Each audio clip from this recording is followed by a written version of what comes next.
औज़ुबिल्लाहिमिनश्शैतानिर्रजीम बिस्मिल्लाहिर्रहमानिर्रहीम। 18 मई 2021 को मेरा एक लेक्चर अपलोड हुआ था, I gurus questions on the Islamic God and their answers.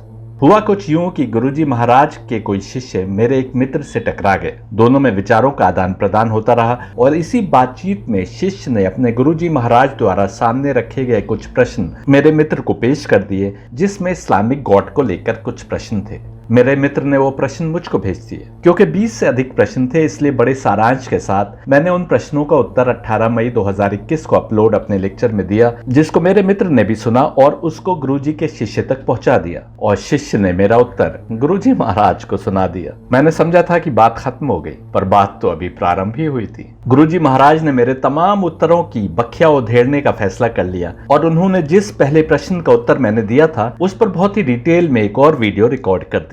गुरुजी की बातों से लगता है कि वो मेरे तमाम उत्तरों पर अपने उत्तर और नए प्रश्न रिकॉर्ड करने के लिए तैयार हैं, कमर कसे हुए हैं। इसलिए मैं इस चैनल पर, द ट्रू वॉइस चैनल पर आने वाले अपने मित्रों से बता दूं कि अब ये वार्तालाप लंबा होता दिखाई दे रहा है और गुरुजी महाराज ने यदि मेरे उत्तरों पर नए प्रश्न खड़े किए तो फिर आप उन प्रश्नों पर मेरे विचार भी सुनने को तैयार रहिए। मेरे अपने व्यूअर्स से रिक्वेस्ट है कि समय निकाल कर अंत तक इस डिस्कशन को अवश्य देखिए। इससे पहले आपकी जानकारी के लिए बता दें कि हमारी ये स्टडी नई ऊंचाइयों तक पहुंचे और सत्य मार्ग की खोज में की गई हमारी स्टडी के निष्कर्ष आप तक पहुंचते रहें। हमारी इस कोशिश में यदि आप सहयोगी बनना चाहते हैं तो नीचे दिए गए पेट्रियन के लिंक पर क्लिक करें www.patreon.com/truevoice और हमारी इस कोशिश में अपना सहयोग दें। कुछ और बात करने की जगह चलिए सुनते हैं कि गुरुजी महाराज ने क्या कहा और फिर अंत में आप उनके द्वारा खड़े किए गए प्रश्नों पर मेरा उत्तर सुनेंगे। मैंने उनका वीडियो सुना। हालांकि उन्होंने अपनी तरफ से अच्छे ढंग से प्रस्तुत किया है, परंतु एक भी प्रश्न का उत्तर संतोषजनक नहीं है, क्योंकि तर्कपूर्ण और विज्ञान सम्मत नहीं है। और उन्होंने कुरान से उदाहरण नहीं दे करके, बल्कि सनातन धर्म के शास्त्रों से ही उदाहरण दिया है।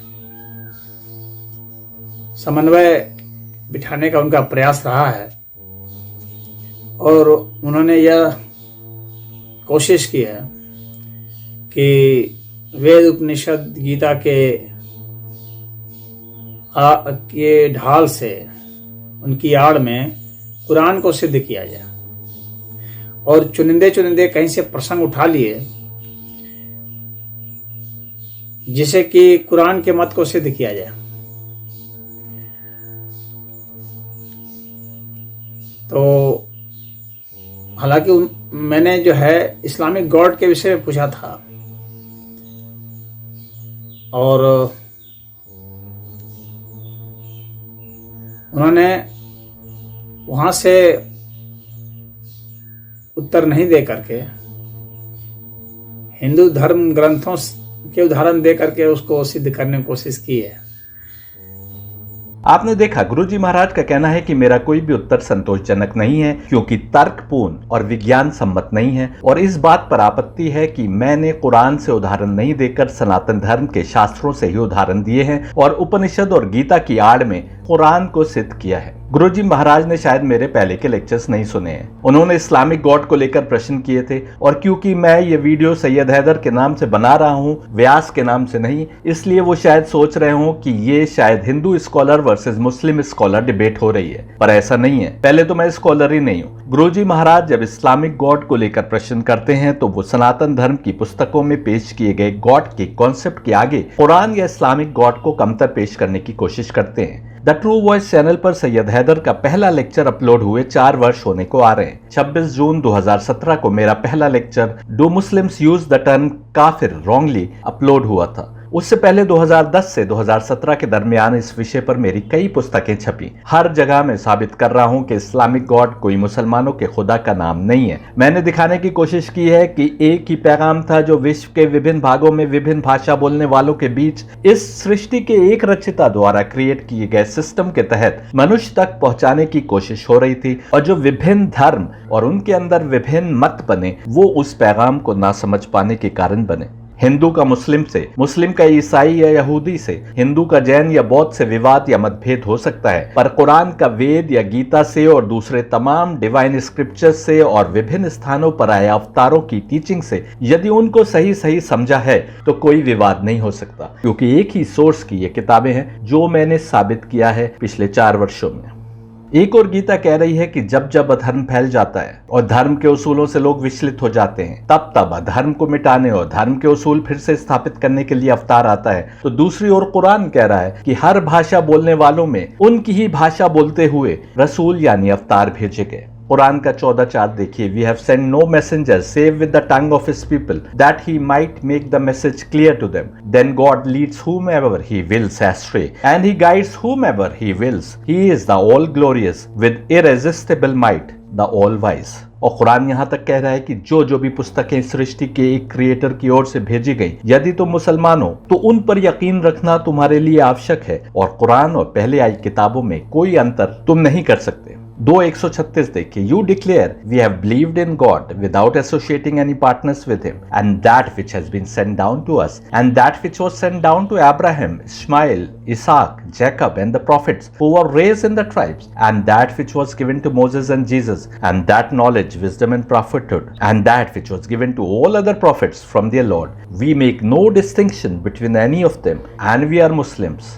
और इसी तरह 3:84 कह रहा है, say we have believed in God and that which has been sent down on us and that which was sent down on Abraham, Ishmael, Isaac, Jacob and the prophets who were raised in the tribes, and that which was given to Moses, Jesus and all other prophets from their Lord. We make no distinction between any of them and we are Muslims। यानी मुस्लिम होने की एक बड़ी पहचान ये है कि we make no distinction between any of the books sent by God anywhere in the world। हमारे गुरुजी महाराज को इस पर भी आपत्ति है कि अवतार और रसूल एक नहीं है। दूसरी ओर जो लोग ये मानते हैं कि अवतार बस भारतवर्ष में ही आए, उनसे मेरा कहना है कि यदि तुम मानते हो कि अवतार केवल भारतवर्ष में आए, तो ये भी मानो कि धर्म के उसूलों से बार बार भारतवर्ष में रहने वाले ही विचलित होते रहे। पर ऐसा नहीं है, क्योंकि गीता तो साफ कह रही है कि अवतार तो जब आता है जब लोग धर्म से विचलित होकर अधर्म के रास्ते पर आ जाते हैं और अधिक संख्या में आ जाते हैं। पर ऐसा है नहीं। मैनिफेस्ट सेल्फ या परमात्मा जो अवतार भेजता है, उसका राज केवल भारतवर्ष पर नहीं है, बल्कि संपूर्ण इंसानियत का वो लॉर्ड है, हाकिम है, परमात्मा है। जब भारत में अधर्म फैला या धर्म की शिक्षा को पुनः स्थापित करने की आवश्यकता हुई, तब यहाँ अवतार आए, और जब पृथ्वी के किसी और भाग में अधर्म फैला तो वहां अवतार आए। जाहिर है वहां अवतार राम और कृष्ण के नाम से तो नहीं आए होंगे, और ना ही संस्कृत में श्लोक पढ़ते हुए आए होंगे। जब एक जबान बोलने वालों के बीच आए अवतारों की शिक्षा को लेकर इतने सारे पंथ, मत और सेक्ट्स बन जाते हैं, तो जब दूसरी भाषा और कल्चर में अवतार आए तो मैसेज को एक समान समझ लेना आसान नहीं था। सनातन धर्मियों के बीच परमात्मा का कॉन्सेप्ट था, तो यहूदियों और ईसाइयों के बीच डिवाइन स्पिरिट का कॉन्सेप्ट था, और कुरान में रूह या रूहुल कुदस का शब्द प्रयोग हुआ। ये सारे शब्द एक दूसरे का लिटरल ट्रांसलेशन थे, लेकिन सब ने इन टर्म्स को अपने अपने ढंग से समझा, जबकि एक ही एंटाइटी, एक ही ताकत या हस्ती की बात हो रही थी। मुसलमानों ने रूह के बिल्कुल ही अजीब व गरीब मानी पहनाए, और इस प्रकार उनकी सोच टोटली भिन्न बन गई। इसमें गलती उन अवतारों की नहीं है जिन्होंने स्क्रिप्चर्स छोड़े, क्योंकि वो तो एक ही बात कर रहे थे, बल्कि इसमें गलती मानने वालों की है जिन्होंने जाने अनजाने में एक ही मैसेज को विभिन्न मायनों में समझा, और धर्म की दीवारें और मजबूत होती गई। सैयद हैदर का तो नारा है, एक खुदा एक पैगाम, सुन ले काश ये इंसान। सैयद हैदर तो अपनी स्टडी की बुनियाद पर और कुरान की शिक्षा की बुनियाद पर, जो मुसलमान को पहले कुरान और उससे पहले आई किताबों में कोई अंतर न करने की बात करता है, वेद, गीता और उपनिषद को अपने धर्म ग्रंथ समझता है, और उतनी ही इज्जत की नजर से देखता है जितनी कुरान को। बल्कि सैयद हैदर तो ये भी मानता है और कहता आया है कि कुरान पहले आई तमाम किताबों का निचोड़ या सार है। तमाम दिव्य आत्माएं जब एक स्थान पर अवतरित हुई, जो विभिन्न समय में विभिन्न स्थानों पर अवतरित होकर वहां मैसेज को पहुंचाती रही थी, तो उन्होंने सारी टीचिंग्स का सार पेश किया। मुसलमानों ने जो बड़ी गलती की वो ये कि जिस सोर्स से कुरान उनके बीच आया था, कुरान की शिक्षा से अलग हटकर उसी सोर्स से पहले आई किताबों को पढ़ना और समझना छोड़ दिया, जिसके कारण वो कुरान में बताई जा रही बहुत सी बातों को समझने से दूर रह गए। मैं बहुत से से ऐसे उदाहरण पहले के लेक्चर्स में दे चुका हूं और इसमें एक उदाहरण रूह या परमात्मा की समझ है। यह रूह या परमात्मा ना तो इस्लामिक गॉड है और ना सनातन स्क्रिप्चर्स के हिसाब से ये गॉड है, बल्कि मैंने स्वयं पहले के लेक्चर्स में दिखाया है कि ब्रह्मा, विष्णु, महेश तीन बराबर के लेवल पर खड़े खुदा नहीं है जैसा अधिकतर हिंदू आज मान रहे हैं, बल्कि सनातन धर्म भी एक ब्रह्मन यानी खुदा की बात कर रहा है। पर किताबों में क्या बात हो रही थी, रेफरेंस टू कॉन्टेक्स्ट ना होने की वजह से बहुत सारे लोग, असंख्य लोग उन राजों को नहीं समझ पाए जो वेद और गीता और उपनिषद में बताए जा रहे थे। सैयद हैदर के उत्तर तर्कपूर्ण और विज्ञान सम्मत नहीं है, ये तो सुनने वालों पर छोड़ देते हैं, क्योंकि इस प्रकार के जुमले तो कोई भी किसी के लिए कह सकता है। और दूसरी बात यह है कि सैयद हैदर ने कुरान से उत्तर न देकर सनातन धर्म के शास्त्रों से ही उदाहरण दिए हैं और उपनिषद गीता की आड़ में कुरान को सिद्ध किया है। इस पर मैं कहूंगा कि जिस पर आरोप है वो स्वयं गवाही किस अदालत में देता है, जरा बताइए। गुरुजी ने आरोप इस्लामिक गॉड या कुरानिक गॉड पर लगाए हैं और यदि उन स्क्रिप्चर्स से जिन्हें गुरुजी महाराज डिवाइन मानते हैं अपना तर्क दूं तो ये तो ज्यादा अच्छी बात होगी। दूसरे, मैं तो ये मान रहा हूं कि गीता और वेद मेरी ही किताबें हैं और मैं केवल ये कहता हूं कि सनातन और मुस्लिम स्क्रिप्चर्स का जब फिर से ट्रांसलेशन होगा तो हम पाएंगे कि एक ही रास्ता है जो दोनों किताबों द्वारा दिखाया जा रहा है। यदि अलग बातें दिखाई देती हैं तो वो समझ का अंतर है। एक जगह स्वर्ग और नरक की बात हो रही है और एक जगह पुनर्जन्म और मोक्ष की बात हो रही है और मैंने दिखाया है कि हालांकि हिंदू और मुस्लिम समझ रहे हैं कि बिल्कुल अपोजिट बात हो रही है, लेकिन दरअसल एक ही बात हो रही है दोनों जगह। एक जगह कुरान की जिहाद पर आयतें ऐसे प्रेजेंट की जा रही हैं जैसे इस्लाम मार काट सिखाता है, तो भी मैंने दिखाया है जिहाद के विषय पर कि गीता और कुरान की शिक्षा एक है, क्योंकि एक खुदा, एक पैगाम, सुन ले काश ये इंसान। आइए देखें कि गुरुजी आगे क्या कह रहे हैं। और उनका ये कहना था कि इस तरह के बहुत सारे लोग आजकल, पूरी एक जमात खड़ी हो गई है जो कि कुरान में खोट निकाल रही है और उनका कहना कि इतना समय यदि लगाते तो अपने धर्म ग्रंथ का अध्ययन करके और आध्यात्मिक व्यक्ति हो जाते हैं।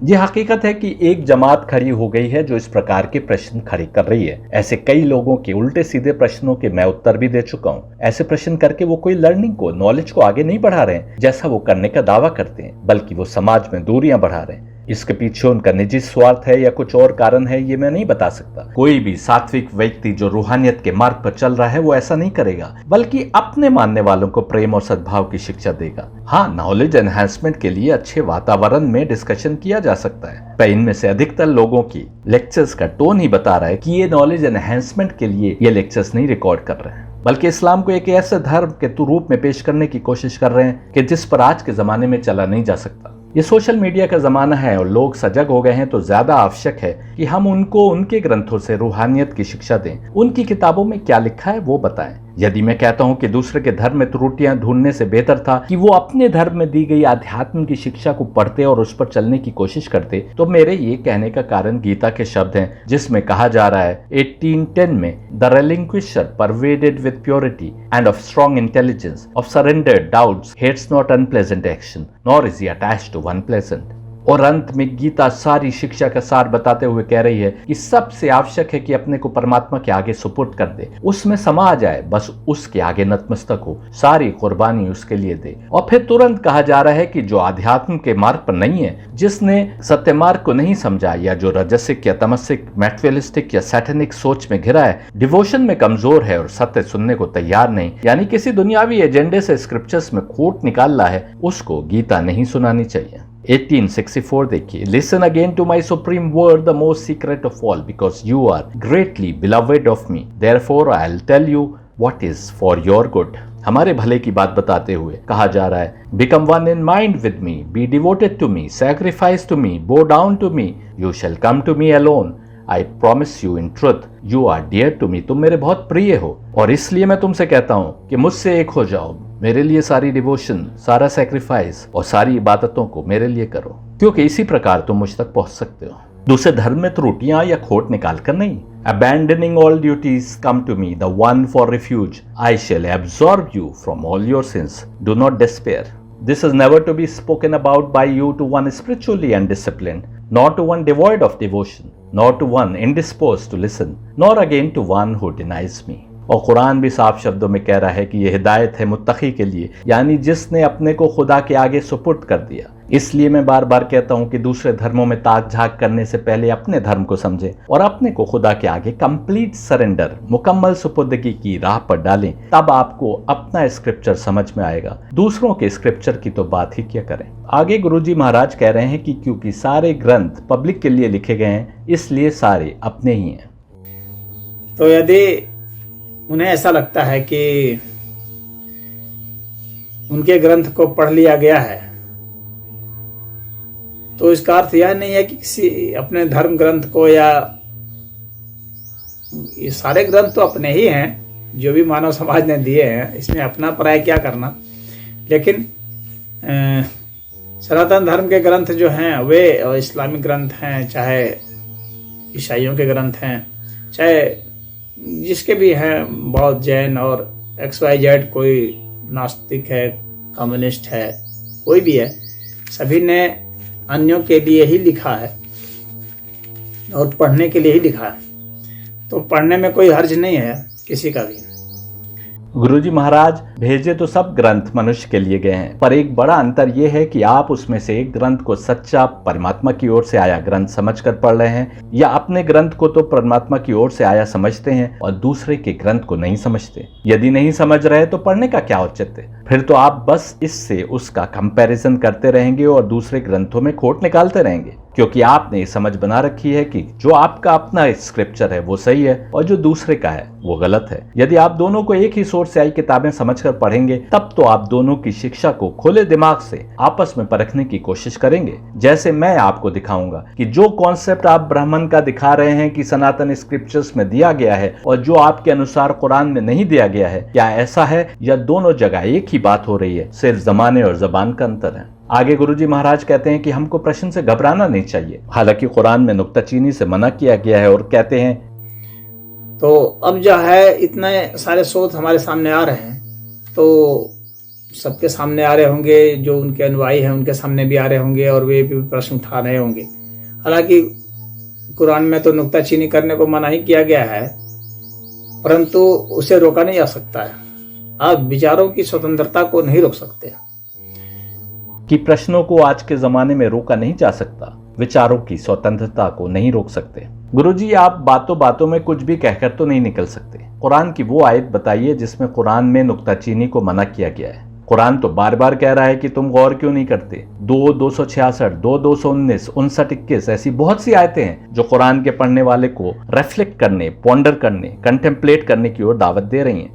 ये तो बात के गुमराह मुसलमानों ने ऐसी सोच बना ली कि कुरान पर कोई भी टिप्पणी नहीं की जा सकती। यदि कंप्लीट एडहेरेंस की, कंप्लीट सरेंडर और सब्जुकेशन की बात कुरान कर रहा है, तो वो तो गीता भी कर रही है। सवाल इस पर हो सकता है कि अल्लाह है कि नहीं, पर यदि तुमने सारी सृष्टि के रब के रूप में imperishable, all knowing, all powerful खुदा को मान लिया, तो अब यदि वो कुछ कर्म करने या कुछ कर्म ना करने की बात कर रहा है, तो अब प्रश्न या चूचरा कैसी? अब तो तुम उसकी ताकत और कुदरत से बाहर निकल सकते हो, तभी प्रश्न कर सकते हो। गीता भी कंप्लीट सरेंडर की बात करते हुए कहती है, 3:30 देखिए, renouncing in me all works, coming to me without expectations और possessiveness, with a full awareness about the self, do fight with fever gone. और 4:10 कह रहा है, rid of attachment, fear and anger and wholly filled by me alone and surrendering to me, many who have been purified by the discipline of wisdom have entered into my very being। और 8:7 में कहा जा रहा है, therefore at all times remember me and fight, when your mind and intelligence are surrendered to me,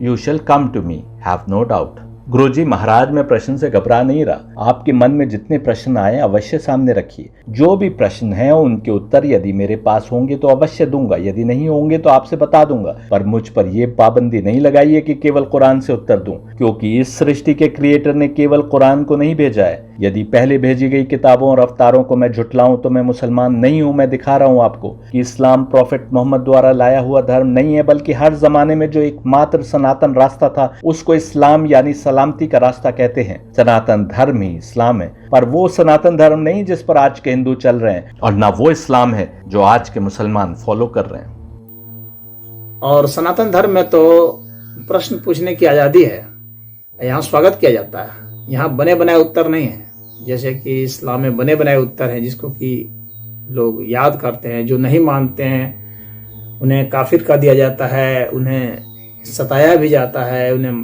पीटा जाता है, यहाँ तक कि कत्ल भी कर दिया जाता है। ये भी आपका आरोप है कि इस्लाम में बने बनाए उत्तर हैं। हो सकता है मुसलमानों के पास बने बनाए उत्तर हों, पर मैं साबित कर रहा हूं कि बहुत सारे मुसलमान असली इस्लाम की समझ से दूर आ गए हैं, और इसका कारण ये भी है कि उन्होंने पहले के स्क्रिप्चर्स को, जो कुरान के हिसाब से उनके अपने स्क्रिप्चर्स थे, उनको छोड़ सिर्फ कुरान को समझने की कोशिश की। क्या ये मुमकिन है कि मुसलमानों का खुदा कोई और हो और हिंदुओं का कोई और हो? रास्ता तो एक ही रहा है हर समय, उसको भिन्न प्रकार से समझकर कोई हिंदू हो गया, कोई मुसलमान। हाँ, ये सही है कि मुसलमान इस्लाम से बहुत दूर बहक गए हैं, जो एक दूसरे को काफिर कहते हैं और ये समझते हैं कि जो दीन उन्होंने समझ लिया है बस वही सही है। कुरान तो एक था, प्रॉफेट मोहम्मद की शिक्षा भी एक ही थी। यदि प्रॉफेट मोहम्मद के सब मानने वालों ने उनकी शिक्षा को सही सही समझा होता तो आज मुसलमानों में इतने सेक्ट्स क्यों होते जो एक दूसरे को काफिर साबित करने पर तुले हुए हैं? जब 1400 साल में एक ही शिक्षा का बेस होने पर मुसलमानों में इतने सेक्ट्स बन सकते हैं, तो आप समझ सकते हैं कि विभिन्न जबानों में विभिन्न काल में आए मैसेज को सही सही समझने में कितनी परेशानी सामने आई होगी। और सनातन धर्म जो 3000 से 5000 वर्ष पुराना है, उसकी समझ में समय के बदलाव के चलते कितनी नासमझी पैदा हो सकती है। आगे गुरुजी महाराज कह रहे हैं, वो सुनिए। तो ऐसा आप तब करते हैं जब आप अपने विचारों को छिपाना चाहते हैं, दबाना चाहते हैं। जो झूठी बातें या अर्ध सत्य है वह आप कहने से घबराते हैं और मानने से भी घबराते हैं, बदलने से भी घबराते हैं। यहाँ पर तो सनातन धर्म में तो एक उपनिषद ही है, प्रश्न उपनिषद का करके। यहाँ सनातन धर्म में तो अधिकतर जो ग्रंथ हैं वे तो प्रश्न उत्तर के ही रूप में हैं, शंका समाधान के ही रूप में हैं, संवाद के रूप में हैं। तो यहाँ पर इसको मना नहीं किया गया, खराब नहीं समझाता, इसलिए इसका लगातार विकास हो रहा है। अगर इस कोई दोष पाया जाता है तो उसको बदलने में, उसको मानने में थोड़ी भी हिचक नहीं होती है। यही हाल विज्ञान का भी है। विज्ञान में भी कई दोष आते हैं, फिर उसे आने वाले समय में नए वैज्ञानिक उसमें कुछ सुधार करते हैं। इस तरह से क्रमशः यह विकास होता रहता है। ये आप सही कह रहे हैं कि जो सत्य मार्ग पर चलने वाला मुसाफिर है वो प्रश्नों से नहीं घबराता। इसमें भी शक नहीं कि उपनिषद बहुत जगह स्वयं प्रश्न उठाते हैं और उत्तर देते हैं। इधर अली के बारे में मिलता है कि कहा करते थे कि पूछो जो पूछना है, इससे पहले कि मैं तुम्हारे बीच से चला जाऊं। लोगों ने उनसे तरह तरह के प्रश्न किए कि कौन से पक्षी अंडे देते हैं, कौन से बच्चे, कौन से जानवर बच्चों को दूध पिलाते हैं, कौन से नहीं, सूर्य और धरती की दूरी कितनी है। और अली द्वारा दिए गए उत्तरों को सुनकर आज भी दुनिया हैरान है कि 1400 वर्ष पहले अली के दिए गए उत्तर आज सही साबित हो रहे हैं। पर जब आप उपनिषद की बात करते हैं तो आप ये साबित करना चाहते हैं कि उपनिषद आपके स्क्रिप्चर्स हैं, मेरे नहीं। पर मैं तो पहले दिन से मान रहा हूँ और साबित कर रहा हूँ कि उपनिषद, वेद और गीता का भी सोर्स वही है जो कुरान का है। आपको इस पर आपत्ति हो सकती है, मुझको नहीं है। हाँ, ये सही है कि मुसलमानों में प्रश्न पूछने का रिवाज थोड़ा कम हो गया है, पर उसके पीछे मुसलमान जिम्मेदार हैं कि कुरान या इस्लाम। तो अब इस्लाम को भी अपना विकास करना है तो उसे बदलते जमाने के साथ बदलना पड़ेगा। हालांकि कुरान में तो बदलने की संभावना नहीं दी गई है, क्योंकि यह मानते हैं कि वो ईश्वरीय है। तो अब उसमें बदलाव लगता है कि अब हम कर नहीं सकते, करेंगे तो मारे जाएंगे। हमारे आदरणीय गुरुजी महाराज जो गलती करते हैं वो ये कि मुसलमान और इस्लाम को एक समझते हैं। इस्लाम के लिए कुरान में टर्म प्रयोग हुई है अद्दीन अल क़य्यिम, यानी वो रास्ता जो सनातन है। अद्दीन अल क़य्यिम का संस्कृत में अनुवाद होगा सनातन धर्म। जो लोग साईं बाबा, सचिन तेंदुलकर, अमिताभ बच्चन और कोरोना के मंदिर बना रहे हैं वो क्या सनातनी हैं? फिर जिन्होंने वेद को अपने अपने हिसाब से इंटरप्रेट किया, उसमें क्या वेद की गलती है? किसी ने कहा देवता नहीं है बल्कि ईश्वर के गुणों की बात हो रही है, किसी ने कहा कि अग्नि और वायु आदि की बात हो रही है, और किसी ने कहा कि ये देवताओं की बात हो रही है जिनका असुरों से युद्ध हुआ था। किसी ने कहा कि आत्मा कुछ नहीं होती और किसी ने कहा कि आत्मा का संबंध परमात्मा से जोड़ा जा सकता है। ऐसे अनेक विचार मौजूद हैं, पर क्या वेद या उपनिषद ये सारे विरोधाभासी विचार बता रहे हैं? क्या आप वेद या उपनिषद या सनातन धर्म पर दोष देंगे या इसमें विभिन्न इंटरप्रिटेशन करने वालों का दोष है? मैं हमेशा से कहता आया हूं कि वेद, उपनिषद और कुरान का जिस दिन फिर से सही सही ट्रांसलेशन होगा, आप देखेंगे कि वेद को पढ़ने वाला वेद से कुरान की शिक्षा पर आ जाएगा और कुरान को समझने की कोशिश करने वाला वेद और उपनिषद उठाएगा कुरान को समझने के लिए, और दोनों पाएंगे कि उनके सामने वो एक सीधा मार्ग है जिस पर हमें चलना है। आगे गुरुजी महाराज क्या कह रहे हैं, सुनिए। तो यहाँ पर यह अब मैं कहना चाह रहा हूं कि यह कोई जो 20 क्वेश्चन हैं तो ये जो 20 क्वेश्चन है जिसका मैंने उस वहाँ पर दिया है, तो उनका यह भी एक कहना है कि आप इसलिए नहीं समझ सकते किसी बात को क्योंकि आप में श्रद्धा नहीं है, और श्रद्धा होना बहुत जरूरी है समझने के लिए।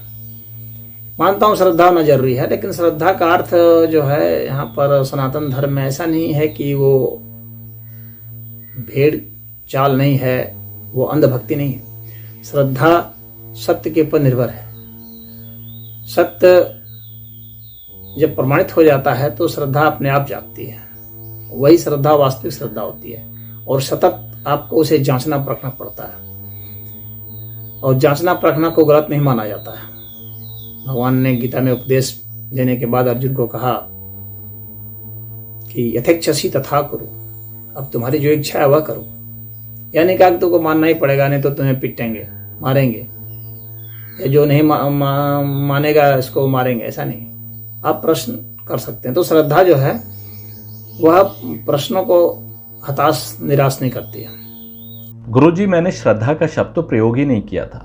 श्रद्धा तो लोगों को साईं बाबा में भी है, और मुसलमानों को पीर फकीरों में है, जो सत्य मार्ग पर चलने वालों में भी हो सकते हैं, और बहके हुए दुनिया परस्त लोग भी हो सकते हैं। मैंने कहा कि डिवाइन सत्य के दरवाजे उस पर खोल दिए जाते हैं जो आत्मिक उत्थान की किसी मंजिल पर होता है। श्रद्धा झूठी हो सकती है, असत्य के प्रति हो सकती है, पर झूठी श्रद्धा है तो आपका आत्मिक उत्थान नहीं होगा। आप रूहानियत की राह पर आगे नहीं बढ़ेंगे। आप दिखावे के लिए बेइंतहा ढकोसला कर सकते हैं, आप खूब अच्छी एक्टिंग कर सकते हैं अपने को धार्मिक दिखाने में। आप लंबी दाढ़ी, टोपी, शेरवानी, कुर्ता और हाथ में तस्बीह लिए घूम सकते हैं दिखाने के लिए कि आप धर्म के बड़े चैंपियन हैं, पर आत्मिक उत्थान की राह पर आप जब ही चलेंगे जब आपके एक्ट्स उसके लिए होंगे और आपकी आत्मा परमात्मा के करीब होगी, और उसमें आपका ढकोसला दिखावा काम नहीं आएगा। इसलिए कुरान कह रहा है कि यह हिदायत है उसके लिए जो मुत्तकी है, यानी जो अपने कर्मों को अल्लाह की याद दिल में बसा कर करता है। कहने को मुसलमान है, लेकिन यदि तकवा की राह पर नहीं है तो उसे भी हिदायत नहीं होगी। इसमें हिंदू मुस्लिम का सवाल नहीं है, और यही बात गीता कह रही है 1867 में, this is never to be spoken about by you to one spiritually undisciplined, nor to one devoid of devotion, nor to one indisposed to listen, nor again to one who denies me. कि गीता को उसके सामने पढ़ने की आवश्यकता नहीं है जो रूहानियत की राह से दूर है, जिसमें श्रद्धा की कमी है, जो सुनने के लिए तैयार नहीं और जो परमात्मा को नहीं मानता। यहाँ भी धर्म की बात नहीं हो रही, बल्कि ये मैसेज हर किसी के लिए है। ये मैसेज उसके लिए ही है जो अपने मस्तिष्क को परमात्मा से जोड़ दे, जो केवल परमात्मा की याद बसाकर कर्म करे, उसके आगे ही झुके और उसको ही अपनी मंजिल जाने, सब कुछ त्याग कर उसकी ओर बढ़े, उसमें ही आसरा खोजे, उसके तमाम गुनाह धो दिए जाएंगे। एक ही मैसेज है जो गीता और कुरान दोनों दे रहे हैं। मैं आपको दिखा चुका हूं गीता के verses, become one in mind with me, be devoted to me, sacrifice to me, bow down to me, you shall come to me alone, I promise you in truth, you are dear to me, abandoning all duties come to me, the one for refuge, I shall absorb you from all sins, do not despair. तो श्रद्धा और भक्ति में अंतर है, इस बात को समझ लेना चाहिए। यहाँ पर तर्क करने के लिए अलाउ है, ब्रह्म सूत्र है उसमें सारे तर्क ही हैं। यहाँ पर तो एक तर्क शास्त्र ही है, तो चाहे कोई ले लें, उपनिषद ले लें, तो उसमें भी संवाद है, प्रश्न पूछे जाते हैं। जितने भी मंत्र हैं वे सब इसी तरह के हैं, वे जबरदस्ती मनवाने के लिए नहीं कहते हैं। बस यही रास्ता है मोक्ष का, और इस रास्ते पर चाहे हिंदू चलेगा या मुसलमान, आगे बढ़ेगा आत्मिक उत्थान के मार्ग पर। जो कुरान कह रहा है कि मुश्किल चढ़ाई चढ़ेगा, रूहानियत की इर्तिका की, रूहानियत की तरक्की की, वही बेहतरीन इंसान है। यहाँ पर भी मैं अपना लेक्चर सुनने वालों से कहूंगा कि इसको हिंदू वर्सेस मुस्लिम की डिबेट ना मान लीजिएगा, क्योंकि गुरुजी जितनी किताबों का हवाला दे रहे हैं वो मेरी अपनी है, मेरी प्रिय है। बस अंतर यह है कि गुरुजी महाराज समझ रहे हैं कि जो ज्ञान उनकी किताबों में दिया गया है वो कुरान में नहीं, और मैं साबित करता आया हूं कि एक ही मार्ग है जो हर समय में बताया जा रहा था। हिंदू ने वेद को ठीक ठीक नहीं समझा और मुसलमानों ने कुरान को। इस डिस्कशन के अंत में आप पाएंगे कि ब्राह्मण का जो कॉन्सेप्ट गुरुजी महाराज सनातन किताबों से पेश कर रहे हैं, एकदम वही कॉन्सेप्ट कुरान इस्लामिक सोर्सेस में भी मौजूद है। पन्ना तो अधिकांश हिंदू अपने ग्रंथों से ब्राह्मण को पहचान पाए और मुसलमान अपने सोर्स से अल्लाह को भी नहीं पहचान पाए, जबकि एक ही हस्ती की बात दोनों जगह हो रही थी।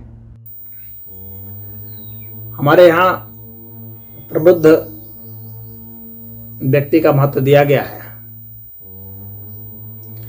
और जो प्रश्न पूछने वाला होता है वह मूर्ख कभी नहीं होता है, और उसे कोई दास नहीं बना सकता। जहां पर मानने वाले लोग हैं वही लोग दास होते हैं, बौद्धिक दास बन जाते हैं, किसी ग्रंथ विशेष के दास बन जाते हैं। तो ग्रंथ विशेष के दास बनने से आप आध्यात्मिक नहीं हो सकते। हालांकि वे क्लेम कर रहे हैं कि आध्यात्मिक हैं, लेकिन ग्रंथ विशेष के दास हैं। क्लेम कर रहे हैं कि सत्यनिष्ठ हैं, लेकिन सत्य को देख नहीं पा रहे हैं पूर्णतया में। उसकी एक झलक कहीं थोड़ी बहुत दिख जा रही है, परंतु पूर्ण रूप से देखना, हर एंगल से देखना एक बात दूसरी है। गुरुजी, मैंने तो कभी नहीं कहा कि मैं आध्यात्मिक हूँ और ना मैं ज्ञानी हूँ। ना संस्कृत आती है, ना अरेबिक, ना आप जैसी हिंदी बोल सकता हूँ, ना अंग्रेजी। आपके बारे में तो सुना है कि सिविल सर्विसेज की परीक्षा पास भी कर ली पर ज्वाइन नहीं किए। अच्छा ही हुआ नहीं किए। यदि कर लिए होते तो आपके ज्ञान से हम लाभान्वित नहीं हो पाते। आपका कहना सही है कि लोग किसी ग्रंथ विशेष के दास हैं, परंतु मैं तो सत्य मार्ग की खोज करके जिन डिवाइन हस्तियों को इस क्रिएशन प्लान में अपने और ब्राह्मण यानी अल्लाह के बीच पाता हूँ, उनका दास हूँ और सत्य को देखने की कोशिश कर रहा हूँ। हो सकता है हमारे इस वार्तालाप में सच सामने आ जाए। तो अब हम प्रश्नों के ऊपर आते हैं। अब वीडियो ये काफी, इतना जान लीजिए, कई भाग में इसे बनाया जाएगा क्योंकि वीडियो ज्यादा लंबा ना हो जाए। और चूंकि 20 प्रश्न हैं और उनके उत्तर देने हैं, उन्होंने यह भी कहा है कि उत्तर जो है प्रमाण सहित ही होने चाहिए। हालांकि उन्होंने खुद जो उत्तर दिए हैं उनमें प्रमाण अपने यहाँ से नहीं दिए हैं, कहीं कहीं इधर उधर से उठा करके दे दिए हैं हमारे यहाँ से, वो भी पूरा का पूरा नहीं, सिर्फ अपने काम की चीज को। तो बीच बीच में प्रमाण भी प्रस्तुत किया जाएगा और कुछ लिंक वगैरह भी मैं शेयर करूंगा। मेरे वीडियो देखने वाले तैयार हो जाएं, क्योंकि गुरुजी ने 20 के 20 प्रश्नों पर वीडियो बनाने का आह्वान कर लिया है। मेरे उत्तर भी प्रमाण से थे, पर मैंने कई जगह अपने पुराने वीडियो का हवाला दिया था कि उसको सुन सकते हैं। मैंने भी वो हवाले दोबारा से नहीं दोहराए थे कि अन्यथा लेक्चर लंबा हो जाता। दूसरे, मैंने जब पहले वाले वीडियो में उत्तर दिए थे तो मैंने गुरुजी महाराज को देखा नहीं था, उनकी बातचीत नहीं सुनी थी। मैं समझ रहा था ये भी उन जैसे अनेक लोगों में से हैं जो प्रश्न रखते हैं केवल कहीं पॉइंट स्कोर करने के लिए और स्वयं कोई लेवल नहीं होता। पर गुरुजी महाराज को सनातन पुस्तकों की बहुत अधिक जानकारी है, मुझसे अधिक ग्रंथ इन्होंने पढ़े हैं। इसलिए मैं अपना वीडियो सुनने वालों को बार बार बताना चाह रहा हूँ कि इसको डिबेट ना समझ लीजिएगा, क्योंकि सनातन स्क्रिप्चर से जो कुछ सही समझ पर आधारित हमारे गुरुजी बताएंगे वो तो मैं भी रहा हूं। बस थोड़ा सा अंतर है, गुरुजी कुरान को उसी सोर्स की किताब नहीं मानते जिस सोर्स से वो सनातन ग्रंथ को मानते हैं। आज गुरुजी महाराज वेद में ब्रह्म का कॉन्सेप्ट बताएंगे। वो समझते हैं कि इस्लामिक सोर्सेज में ब्रह्म का वही कॉन्सेप्ट नहीं है, बल्कि इस्लाम में अल्लाह का कॉन्सेप्ट अधूरा है। यदि मैं आज दिखा सकूं कि जो ब्रह्म का कॉन्सेप्ट सनातन पुस्तकों में है वही इस्लामिक सोर्सेज में है, तो क्या गुरुजी महाराज मानने को तैयार होंगे कि वेद, गीता, उपनिषद और कुरान एक ही सोर्स से आई किताबें हैं? अब मैं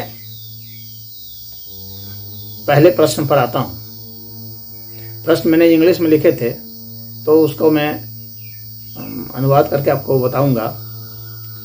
जो पहला प्रश्न था वह था कि Islamic god is said to be one in number which proves he is limited in digit, expansion, power and सब्टिलिटी।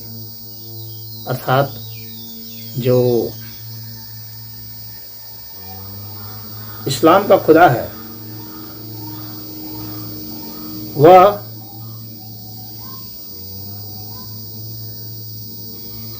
एक है, उसकी संख्या एक बताई गई है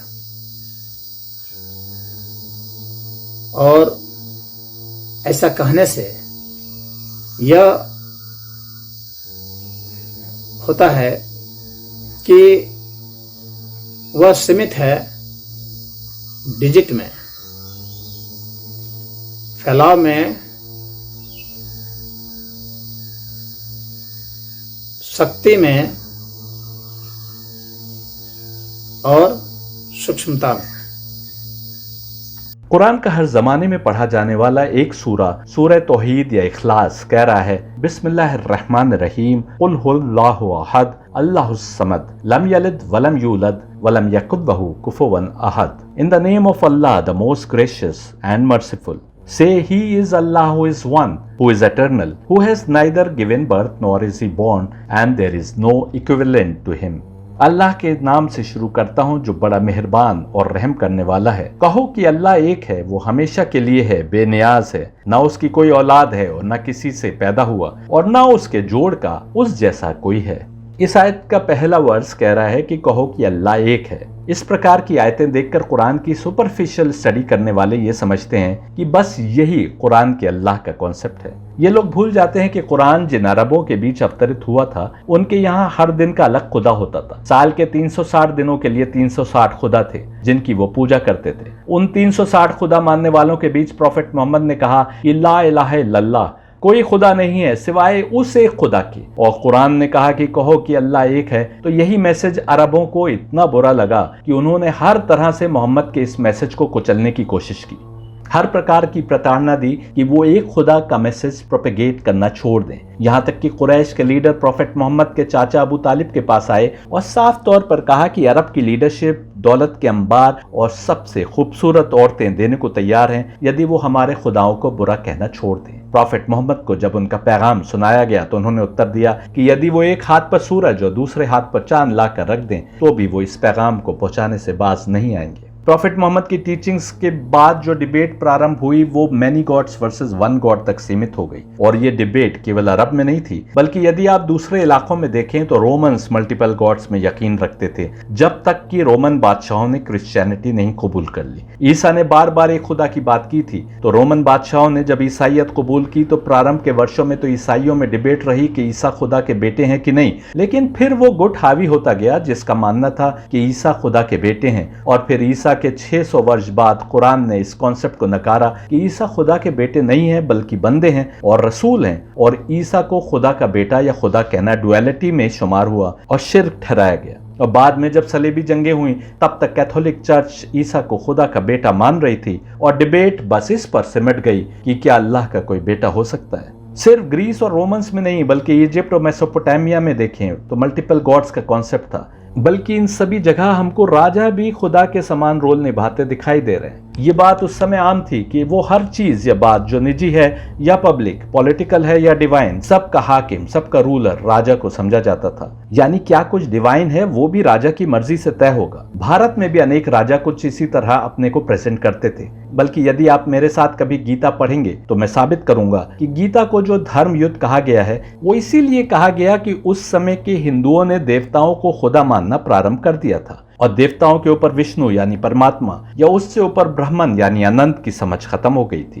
देवताओं की खुदा के रूप में पूजा करने के अतिरिक्त वो लोग अनेक शक्तियों को खुदा मानते थे। यहाँ तक कि अर्जुन को जो इमेज दिखाई गई उसमें उन सारे खुदाओं को विष्णु के मुंह में समाते दिखाया गया। देवता क्योंकि डिवाइन क्रिएशन प्लान का हिस्सा थे इसलिए उनको विष्णु यानी मैनिफेस्ट सेल्फ के मुंह में जाते तो नहीं दिखाया गया, पर यह अवश्य कहा गया कि वो भी मेरी ओरिजिन नहीं जानते क्योंकि उनकी उत्पत्ति बात की है।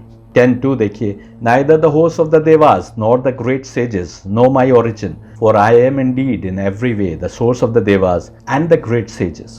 यानी जो लोग देवताओं की पूजा कर रहे थे उनसे बताया जा रहा था कि उससे ऊपर चढ़ो, एक सीढ़ी ऊपर चढ़ो, परमात्मा तक पहुंचो। कृष्ण का ये कथन उस समय के गुरुओं की समझ में नहीं आया और उन्होंने कृष्ण के खिलाफ युद्ध में तमाम राजाओं को इकट्ठा कर लिया। यदि आप गीता पढ़ें तो देखेंगे कि अर्जुन कहते हैं कि एक समय वो भी कृष्ण का उपहास उड़ाया करते थे। आप देखें तो जिस प्रकार कुरैश ने मोहम्मद का पहले उपहास उड़ाया, फप्तियां कसी, उनको पत्थर मारे और दूसरे जुल्म किए, पर जब देखा कि मोहम्मद की फॉलोइंग बढ़ रही है तो फौज जमा करके हमले करने आए। उसी प्रकार कृष्ण की टीचिंग्स का भी उपहास उड़ाया जाता था और जब देखा कि कृष्ण की शिक्षा को मानने वाले लोग बढ़ रहे हैं तो उनके खिलाफ समय के सबसे बड़े गुरु समझे जाने वाले लोगों ने युद्ध छेड़ दिया, क्योंकि वो समझते थे कि अनेक देवताओं की वो जो पूजा करते थे वो वेद की शिक्षा के अनुसार है। कहने का सार ये है कि कृष्ण के समय में भी जो मुख्य डिबेट चली वो अनेक देवताओं और अन्य ताकतों की पूजा के सामने उससे ऊपर शक्ति की पूजा की ओर आना था। यानी एक तरह से मल्टीपल गॉड्स वर्सेस एक खुदा के कॉन्सेप्ट के बीच बहस चलती रही।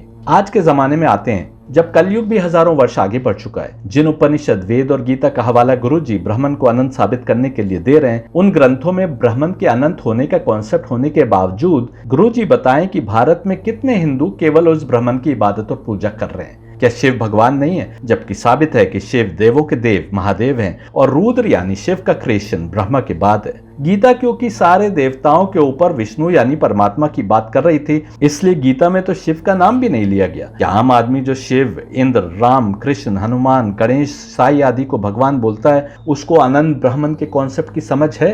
नहीं है। इसी प्रकार अरब को भी नहीं थी, जो मल्टीपल गॉड्स में यकीन रखते थे। यही कारण है कि हर जगह डिबेट मल्टीपल गॉड्स वर्सेस एक गॉड के बीच में सीमित होकर रह गई और कुरान ने भी मल्टीपल गॉड्स के मुकाबले में एक खुदा की बात की। परंतु मैं पहले कई बार बता चुका हूं कि अल्लाह कोई मुसलमानों का खुदा नहीं, बल्कि अल्लाह का अर्थ है अल प्लस इलाह यानी दा गॉड। किसी शब्द के साथ दा लगा हो तो वो नाउन यानी संज्ञा नहीं होता, बल्कि किसी की ओर इशारा होता है जिसको हम पहले से जानते हैं। उसी प्रकार दा के साथ गॉड कोई नाउन नहीं है, संज्ञा नहीं है। यानी मैं कहूं ट्री तो कोई भी पेड़ हो सकता है, पर मैं कहूं दा ट्री तो वो किसी खास पेड़ की तरफ इशारा होगा जिसको हम पहले से पहचान रहे हैं। इसी प्रकार ला इलाहा इल्लल्लाह कोई खुदा नहीं है सिवाय दा गॉड का अर्थ है किसी खास एब्सोल्यूट गॉड की ओर इशारा जिसको हम एब्सोल्यूट के रूप में पहले से पहचानते हैं। कुरान पहले आई किताबों पर ईमान रखने और उनमें और कुरान में कोई अंतर न करने की बात कर रहा था और खुले शब्दों में कह रहा था, जो मैं दिखा चुका हूँ। एब्सोल्यूट गॉड का कॉन्सेप्ट पहले भी मौजूद था। इसलिए मैं कहता हूँ कि जिस डिवाइन किताब में एक एब्सोल्यूट निराकार सर्वव्यापी खुदा का कॉन्सेप्ट मौजूद है, वही कुरान का अल्लाह है। मैं इसको यूं भी कह सकता हूं कि there is no god but the god described in previous scriptures. Veda, Upanishad आदि में अनमैनिफेस्टेड गॉड की जो भी सही समझ मौजूद है, जो हिंदू नहीं समझ पाए, वही मुसलमानों का अल्लाह है। किसी के लिए भी प्रसन्न होने का मकाम नहीं है, क्योंकि अधिकतर हिंदुओं और मुसलमानों ने उस एब्सोल्यूट को और उसके क्रिएशन प्लान को ठीक ठीक नहीं समझा।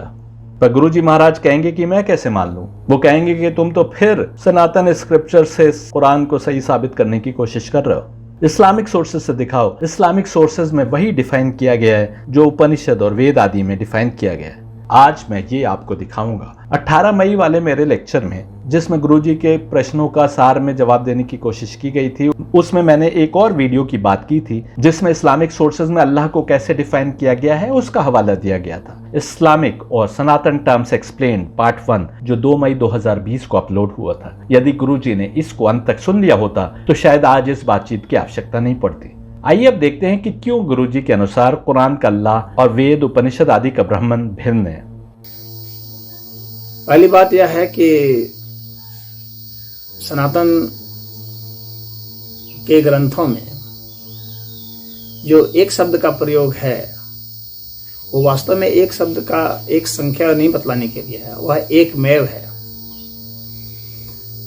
और एक मेव जो है यानी वह केवलपन बतलाने के लिए, वह वन नहीं है, वननेस है। तो वन और वननेस में अंतर होता है और इसीलिए सनातन ग्रंथ में यह स्पष्ट बताया गया है कि ताकि आप कंफ्यूज न हो जाएं, इसलिए वहां बताया गया है कि ईश्वर जो है वह अनंत है। अब आप समझेंगे इस बात को। जो एक की संख्या है उसको वे पूर्ण मांग रहे थे, लेकिन वह नहीं, ऐसा नहीं है। एक को तो विभाजित कर सकते हैं, 1/2, 1/4। एक को तो आप बांट सकते हैं, आधे आधा मिलकर के एक हो जाता है। तो एक को आप मान रहे हैं कि एकदम पुख्ता, लेकिन ऐसा नहीं है। वह तो विभाजित होने वाली संख्या है और एक में कुछ जोड़ा भी जा सकता है, एक में घटाया भी जा सकता है।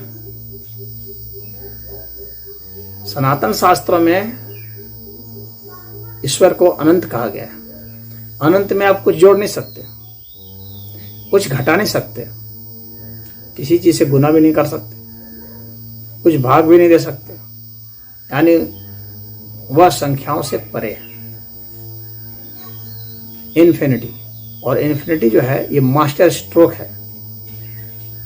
सनातन ग्रंथों में जो अनंत की बात की गई है वह अन्य धर्मों के जो ईश्वर हैं उनसे इसलिए उसे बेहतर बनाते हैं, अकाट्य बनाते हैं। वह एक ही नहीं है। तो जो वेद का ईश्वर है वही कुरान का ईश्वर नहीं है। आपका ये कहना था कि वेद का ईश्वर और कुरान का ईश्वर एक ही है, लेकिन ऐसा नहीं है। आपको यह गलत फहमी की वजह से लग रहा है।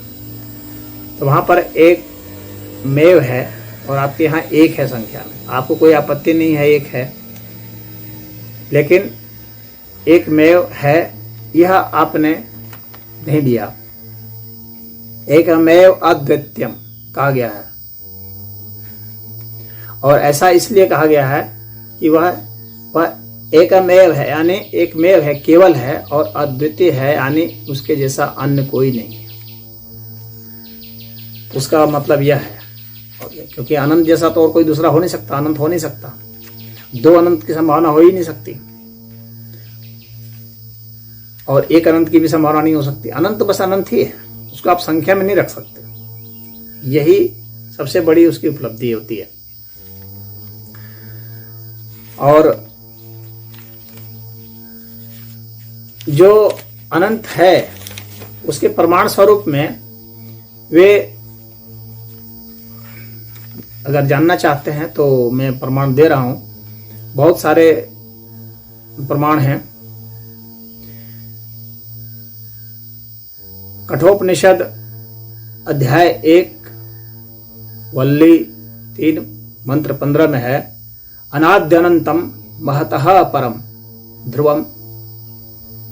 तो यहाँ पर वह बता रहे कि परमात्मा अनादि अनंत है, महान है, परम है, ध्रुव है, अचल है।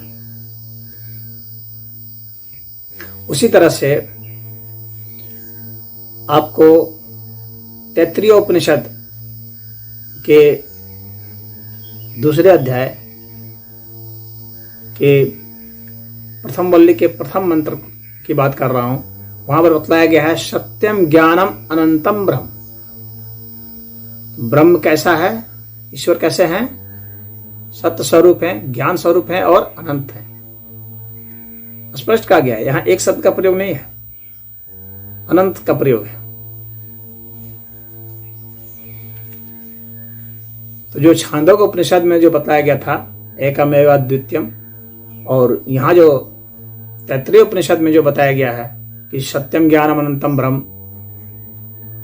तो और कठोपनिषद में जो बताया वह स्पष्ट करता है कि यहां पर एक जो है वह अनंत के लिए प्रयोग हुआ। वहां एक नहीं है बल्कि एक मेव है। तो उससे आपको भ्रांति नहीं होनी चाहिए। यदि आप श्वेताश्वतर उपनिषद देखेंगे तो वहां भी है, अनादि अनंतम कलिलस्य मध्य विश्वस्य स्रष्टारम अनेक रूपम।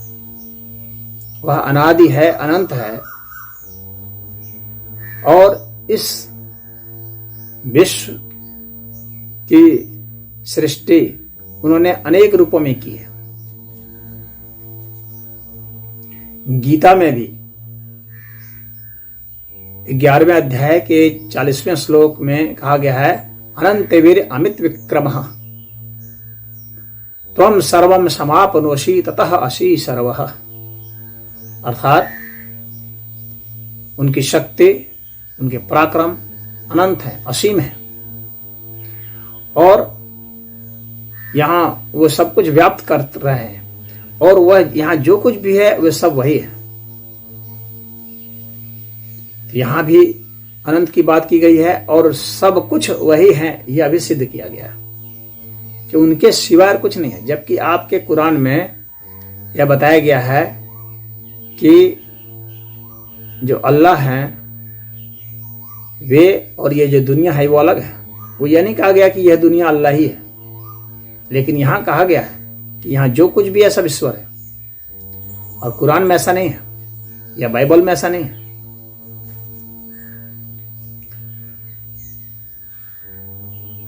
अब जो है श्वेताश्वतर उपनिषद का पहला अध्याय का 9वां मंत्र जो है वो कह रहा है, अनंतस्य आत्मा विश्व रूपो ही अकर्ता।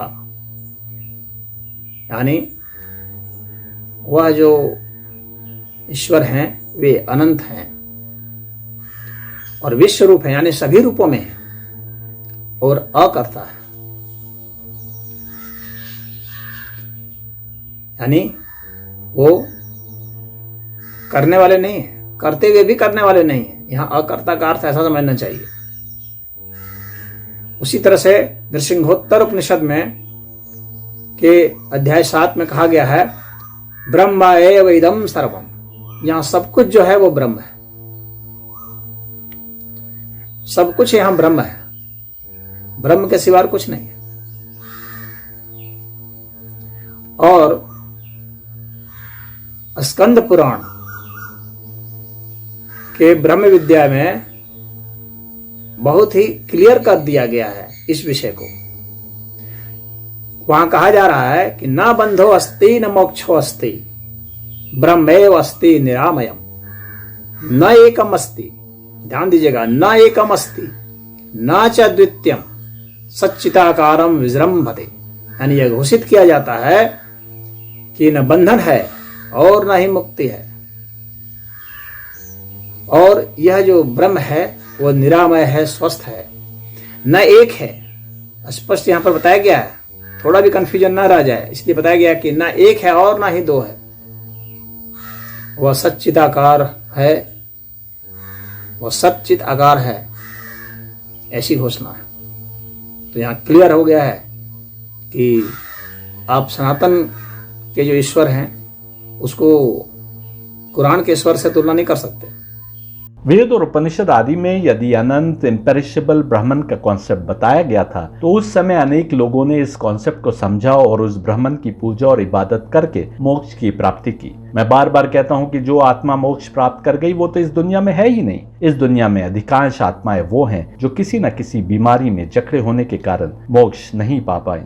ये सब या तो डिवाइन क्रिएशन प्लान को समझ नहीं पाए या उस पर इस लेवल पर चलने लायक सक्षम नहीं हो पाए कि आत्मा उस परमात्मा से एक हो जाए, जैसा कि गुरुजी बता रहे हैं। इस सब का अर्थ यह हुआ कि ग्रंथों में जो कुछ भी लिखा है, दुनिया भर की मेजॉरिटी जनसंख्या उस अनंत ब्राह्मण को समझ पाने के काबिल नहीं हो पाई और अपनी आत्मा को परमात्मा से करीब करने के मार्ग पर चलने में कामयाब नहीं हो पाई। कलयुग के इस दौर में अनंत को पहचानना तो दूर, डिबेट जैसा मैं कह रहा हूं कि अनेक वर्सेस एक तक ही सीमित रह गई और मेजॉरिटी एक वेदत को ही नहीं समझी कि और आगे अनंत की राह पकड़ती। मुसलमानों में भी अधिकतर डिबेट एक के नीचे ही रही। जैसे शिया करबला की याद में घोड़े को सजाकर यदि जुल्जना बनाते हैं तो दूसरे उन पर आरोप लगाते हैं कि यदि ये अल्लाह को छोड़ घोड़े से अपनी मुरादें मांग रहे हैं तो वो शिर्क कर रहे हैं। या यदि बरेलवी किसी मजार के आगे सिर झुकाते नजर आते हैं तो कुछ दूसरे आरोप लगाते हैं कि ये एक अल्लाह के अलावा गैर अल्लाह के आगे सिर झुकाते हैं, इसलिए शिर्क कर रहे हैं। जबकि शिया अपनी सफाई में कहते हैं कि जुल्जना तो हमको करबला के युद्ध की याद दिलाकर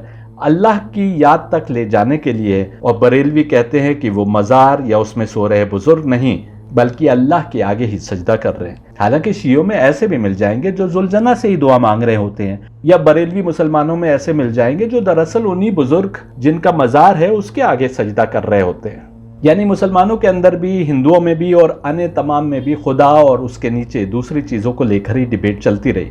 गुरुजी महाराज बता रहे हैं और यकीनन सही बता रहे हैं कि सनातन धर्म की किताबों में एकमेव अनंत एब्सोल्यूट खुदा का कॉन्सेप्ट मौजूद है। लेकिन आज आप किसी धर्म के मानने वाले से पूछिए कि जो हिंदू नहीं है, तो वो हिंदुओं की तरफ यही कहता हुआ इशारा करेगा कि ये मल्टीपल गॉड्स में यकीन रखते हैं। ऐसी इमेज हिंदुओं की बनी हुई है, जबकि किताबों में कॉन्सेप्ट एकमेव वननेस एब्सोल्यूट अनंत खुदा का मौजूद है, जैसा गुरुजी कह रहे हैं, और मैं उनकी बात को सही ठहरा रहा हूं। अब जरा देखिए, यदि कलयुग के हिंदुओं की मेजॉरिटी को अनंत का कॉन्सेप्ट समझ में नहीं आया तो इसका साफ अर्थ यह है, इस कॉन्सेप्ट की समझ या ना समझ से ज्यादा अहम मुद्दा यह है कि हम खुदा की जितनी भी सीमित पहचान बनाए हैं, क्या हम अपनी आत्मा को खुदा की उस सीमित पहचान के साथ ही और आगे बढ़ाने की कोशिश कर रहे हैं कि नहीं। और हम सब इस बात पर एग्री करेंगे कि मेजॉरिटी चाहे किसी भी धर्म से संबंधित क्यों ना हो, वो इस कोशिश में नजर नहीं आती। और एक और गीता में परमात्मा कह रहा है कि उस इम्पेरिशेबल की समझ आसान नहीं। और इधर हम आपको बता चुके हैं कि अली कह रहे हैं कि तुम हमारे बारे में जितनी बड़ाई सोच सकते हो सोच लो, हमको उससे बड़ा पाओगे, बस एक शर्त है कि हमको अल्लाह की बंदगी से बाहर ना करना। यानी यदि हम मान लें कि अली के अंदर जो 7 रूहें जमीन की ओर भेजी गई थी उनमें से एक काम कर रही है, जैसा मैंने पहले के लेक्चर्स में दिखाया है, तो इन सब से ऊपर विष्णु यानी मैनिफेस्ट सेल्फ है, और फिर वो एब्सोल्यूट है जो इम्पेरिशेबल और अनंत है। तो अली तो ये कह रहे हैं कि तुम देवताओं को ही नहीं पहचान सकते और तुम्हारी बड़ा सोचने की तमाम कैपेसिटी से बड़ी उन देवताओं की बड़ाई है। तो क्या हम में कैपेसिटी है कि हम मैनिफेस्ट सेल्फ यानी विष्णु तक अपनी सोच और समझ को पहुंचा सकें या अनंत की समझ पा सकें? और यही कारण है कि गीता कह रही है कि क्योंकि तुम्हारी मेंटल कैपेसिटी उस अनंत की समझ बना पाने के लायक नहीं है, इसलिए मैनिफेस्ट सेल्फ तक हमको पहुंचना है, जो निराकार से ही क्रिएट हुई साकार या मैनिफेस्ट ताकत है, जिसको विष्णु या वजल्ला कहा गया।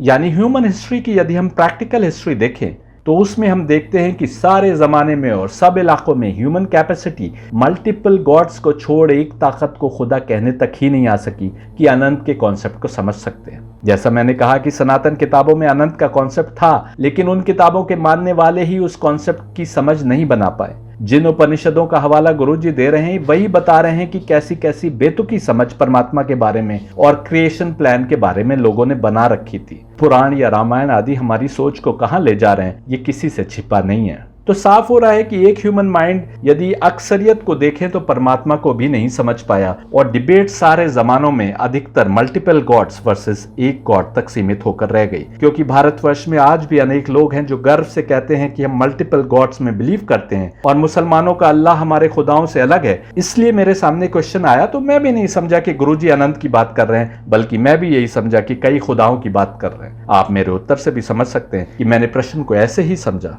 कलयुग में तो हम और अधिक बीमारियों में जकड़े हैं। जैसा मैंने बताया कि अरब जिनके बीच प्रॉफिट मोहम्मद आए थे उनको भी मोहम्मद से यही गिला था जो दुश्मनी में बदल गया कि वो सब खुदाओं को नकार कर अल्लाह की बात करते हैं। जो 360 खुदाओं को वो मान रहे थे उनके लिए एक और को मान लेना क्या मुश्किल था। जैसा भारत के आम लोग जो असंख्य भगवानों की समझ बनाए हैं उनको कोई आपत्ति नहीं होती यदि सचिन तेंदुलकर या अमिताभ बच्चन या कोरोना का मंदिर बन जाता है, जबकि एक खुदा के कॉन्सेप्ट को मानने वाला मुसलमान भले ही अनंत के कॉन्सेप्ट को लेकर कंफ्यूज हो, उसको ना समझ पा रहा हो, लेकिन शिर्क के नाम पर इतना पक्का है कि एक खुदा की इबादत के आगे कुछ और आसानी से रास्ते में नहीं आने देता। गीता का 12:1 देखते हैं। Arjun said, those devotees who worship you ever unitively, and those again who meditated on the imperishable and the unmanifested of them which excels in yoga knowledge. Then Shri Bhagavan said, those with mind centered into me, who unitively meditate on me with a fervor pertaining to the Supreme, those according to me are the most unitively attuned in yoga. But those who meditate upon the imperishable, the undefinable, the unmanifested, the all-pervasive, and the thought-transcending, the firmly established, the immobile, the constant, having restrained all sense aggregates, regarding all with equalizing understanding, interested in the well-being of all the creatures, they reach me too. The difficulty of those whose rational minds are set on the unmanifested is greater, for the way of the unmanifested is very hard for the embodied to reach. साफ कहा जा रहा है कि जो ब्रह्म है, जिसके लिए imperishable, undefinable, unmanifested, all pervasive, thought transcending, firmly established, immobile, constant आदि के विशेषण प्रयोग हो रहे हैं, उसका ध्यान करने में आम आदमी के लिए दिक्कतें हैं, उसकी इबादत करने में, उसकी समझ पैदा करने में दिक्कतें हैं। इसलिए ब्रह्म तक पहुंचने की जगह कहा जा रहा है कि विष्णु यानी परमात्मा तक जो मैनिफेस्ट सेल्फ है और ब्राह्मण नहीं है, बल्कि मैं दिखाता आया हूं कि वो भी ब्राह्मण की इबादत करता है, उस तक पहुंचने की बात गीता कह रही है। यानी सनातन धर्म के मानने वालों के लिए भी गीता बिल्कुल साफ कह रही है कि किसी जमाने में भी आसान नहीं रहा कि ब्राह्मण का जो कॉन्सेप्ट किताबों में दिया गया है उसको पहचान ले और उस तक पहुंच जाए। किसी के लिए भी आसान नहीं। वो ब्राह्मण एक है कि एक मैव है, अनंत है, वो बात छोड़िए, गीता स्वयं कह रही है कि उस ब्राह्मण तक तुम नहीं पहुंच सकते। इसलिए the difficulty of those whose relational minds are set on the unmanifested is greater, for the way of the unmanifested is very hard for the embodied to reach. तो गीता कह रही है, तो गीता के हिसाब से ही वो एक है कि एक मैव, अनंत है कि किसी एक जगह पर मौजूद है, वो डिबेट तो बाद में आएगी। आम आदमी जो एम्बॉडीड है उसके लिए वहां तक पहुंचना ही मुमकिन नहीं है। इसलिए बेहतर है कि परमात्मा तक पहुंच जाओ, मैनिफेस्ट सेल्फ तक पहुंच जाओ। पर आगे तो बढ़ो, और आगे बढ़ने का मतलब यह है कि आत्मिक उत्थान के रूहानी तरक्की के रास्ते पर आगे बढ़ो, तब तो आत्मा परमात्मा तक पहुंचेगी। यानी सनातन धर्मियों के लिए भी आसान नहीं है कि ब्राह्मण का जो कॉन्सेप्ट किताबों में दिया गया है उसको पहचान लें और उस तक पहुंच जाएं। किसी के लिए भी आसान नहीं है। मैंने दिखाया है कि सृष्टि के प्रारंभ में बनाई गई नूरानी शक्ति का एक हिस्सा अली के शरीर में काम कर रहा था। ये अली भी कहते दिखाई देते हैं कि तुम हमारे बारे में जो भी बड़ाई सोच सकते हो सोच लो, और आगे और क्या कहा है वो भी मैं आपको दिखाऊंगा। तुम हमको उससे बड़ा पाओगे, और तुम्हारी मेंटल कैपेसिटी दिव्य आत्माओं को पहचानने के भी लायक नहीं है। हम उससे भी बड़े हैं जिस सीमा तक तुम्हारी मेंटल कैपेसिटी पहुंच सकती है। तुम हमको भी नहीं पहचान सकते, फिर तुम विष्णु या मैनिफेस्ट सेल्फ या वजल्ला को कैसे पहचानोगे जो आसमानों पर स्वर्ग की सबसे बुलंदी पर आसीन है? और फिर तुम ब्रह्म यानी अल्लाह को कैसे पहचानोगे कि जो अनंत है, एक मैव है? क्योंकि तुम जब हमारी शक्ति नहीं पहचान सकते बतौर नूर, तो अल्लाह को तुम पहचान ही नहीं सकते जिसकी हम भी इबादत करते हैं। गुरुजी महाराज को कुरान में अल्लाह के कॉन्सेप्ट को लेकर आपत्ति इस बात पर है कि कुरान में अल्लाह को एक कहा गया है। वो कहते हैं एक की संख्या जो है वह बहुत अधूरी संख्या है, वह विभाजित हो जाएगी, जुड़ जाएगी, जो ईश्वर एक से ज्यादा नहीं हो सकता, उसमें अक्षमता है कि नहीं? वह 2 नहीं हो सकता, 4 नहीं हो सकता, 20 नहीं हो सकता, यानी वो कई संख्या में नहीं हो सकता, वह अनंत नहीं हो सकता। और जब अनंत नहीं हो सकता तो उसे सर्वशक्तिमान कैसे कहा जाएगा?